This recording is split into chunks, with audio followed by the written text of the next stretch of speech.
Saudi അറേബ്യയിൽ വിദേശ തൊഴിലാളികളുടെ വർക്ക് പെർമിറ്റ് തരംതിരിക്കുന്നതിന്റെ രണ്ടാം ഘട്ടം തുടങ്ങി. പുതുതായി സൗദിയിലെത്തുന്ന തൊഴിലാളികൾക്ക് കൂടി പദ്ധതി ബാധകമായതോടെ രാജ്യത്തെ എല്ലാ വിദേശികൾക്കും പുതിയ വർക്ക് പെർമിറ്റ് അനുവദിച്ചു തുടങ്ങി. സൗദിയിൽ വിദേശ തൊഴിലാളികളുടെ വർക്ക് പെർമിറ്റ് 3 വിഭാഗമായി തരംതിരിക്കുന്നതിന്റെ ആദ്യഘട്ടം ആരംഭിച്ചത് ജൂലൈ 6-നാണ്. നിലവിൽ സൗദിയിൽ ജോലി ചെയ്യുന്ന തൊഴിലാളികളാണ് ആദ്യഘട്ടത്തിൽ പദ്ധതിക്ക് കീഴിൽ വന്നത്. പദ്ധതിയുടെ രണ്ടാം ഘട്ടം ഇന്ന് ആരംഭിച്ചു. പുതുതായി സൗദിയിലെത്തുന്ന വിദേശ തൊഴിലാളികൾ കൂടി രണ്ടാം ഘട്ടത്തിൽ പദ്ധതിയുടെ കീഴിൽ വന്നു.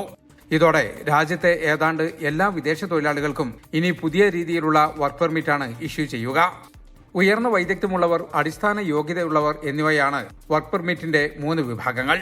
തൊഴിലാളികളുടെ വിദ്യാഭ്യാസ യോഗ്യത, തൊഴിൽ പരിചയം, കഴിവ് എന്നിവയ്ക്കനുസരിച്ചാണ് തരംതിരിക്കുന്നത്. നല്ല വൈദഗ്ധ്യമുള്ള തൊഴിലാളികൾ ആദ്യത്തെ 2 വിഭാഗങ്ങളിൽ പെടും. മൂന്നാമത്തെ വിഭാഗമായ അടിസ്ഥാന വിഭാഗത്തിൽപ്പെടുന്നവർക്ക് മന്ത്രാലയം നിശ്ചയിക്കുന്ന മറ്റു യോഗ്യതകൾ ഉണ്ടായിരിക്കുകയും 60 വയസ്സിൽ കൂടുതൽ പ്രായം ഇല്ലാതിരിക്കുകയും വേണം. തൊഴിൽ മന്ത്രാലയത്തിന്റെ ഖിവ പ്ലാറ്റ്ഫോം വഴി വർക്ക് പെർമിറ്റിന്റെ തരം മാറ്റാനുള്ള അവസരമുണ്ടാകും.